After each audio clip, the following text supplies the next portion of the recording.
গ্রামের প্রকৃতি আসলেই দেখার মতো। যতই শহরে থাকি না কেন, যত কিছুই দেখি না কেন, গ্রামের সৌন্দর্য আমার মনে হয় কি আর কোথাও হয় না। গ্রাম তো গ্রামই, গ্রামের হাওয়াটাই মনে হয় কি পাতলা।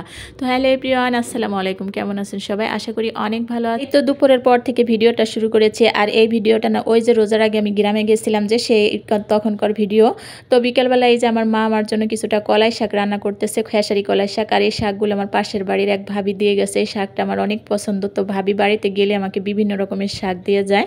তো এখন কলাই শাকের সিজন ছিল, তাই আর কি এই শাকটা দিয়ে গেছে। তো মা আর কি শাকটা আমার জন্য ভাজি করলো। দুপুরবেলা কিন্তু মুরগির মাংস, তারপরে চিতই পিঠা এটা মানে রান্না করছিল, ওইটা খাইছি। আর এখন এই যে রাতের জন্য আর কি রান্নাটা করলো। আর এই যে কিছু ভাপা পিঠা বানাই নিতেছে, এটা খায়া এটা তারপরে আমরা আবার একটু বাহিরে যাব মানে ঘোরার জন্য।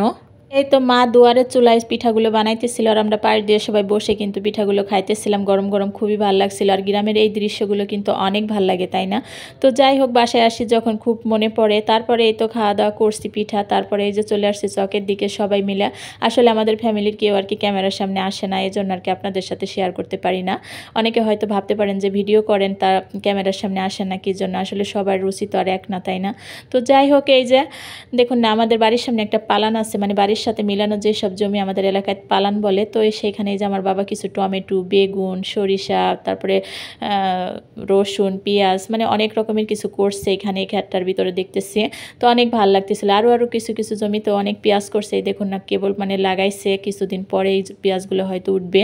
আর এই দেখুন না চকটা কত বড় এরিয়া নেয়। এই উপর দিক দিয়ে না পেঁয়াজ মানে বিভিন্ন রকমের চৈতালি ফসলগুলো করে, আর নিচের দিকে মানে ধান লাগায় নিচের জমিগুলায়। মানে খুবই ভালো লাগে। মানে গ্রামের বাড়িতে যখন আমি যাই না, আমার একবার না একবার চকে যাইতেই হবে, মনটা ভরে যায় গেলে আর কি।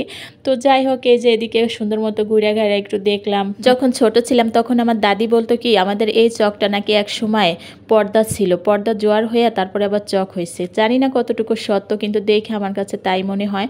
তো এই তো দেখুন আমাদের কালিজিরা ক্ষেত, কি সুন্দর মৌমাছি উঠতেছিল, দেখে খুব ভালো লাগতেছিল। তারপরে এই তো হাঁটতে হাঁটতে চলে আসছি ধান ক্ষেতের ভিতর, কি সুন্দর বাতাস হইতেছিল। আসলে না দেখলে বিশ্বাসই করতে পারবেন না যারা আর কি শহরে থাকেন। গ্রামে যারা থাকেন তারা তো সবাই দেখেনি, এগুলো আর বলার কিছু নাই। তারপরে এই যে এই ড্রেন দিয়ে কিন্তু এই ধান ক্ষেতের ভিতর পানি দেওয়া হইতেছে।